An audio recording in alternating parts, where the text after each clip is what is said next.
Hello guys, in this video I'm going to show you how to sell items on the Vinted app. But before that, don't forget to subscribe and leave a comment down below, because at 10,000 subscribers I'm going to show you my whole YouTube revenue statistics and growth strategy. So without further ado, let's just jump right into it. First we have to open up the Vinted app. And here it opens up in the home menu where we have some articles and some suggestions. From here, in the middle we find the plus icon. We have to tap on that. And here it's the sell an item option.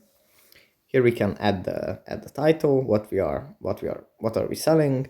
We can describe it, add the category, the brand, the condition, the price, obviously, and also we have to add some photos. And after we are done completing these things, we can just tap on upload, and then our article is on the site. So that's pretty much it for this video. Hope it was helpful for you guys, and I'll see you in the next one. Bye.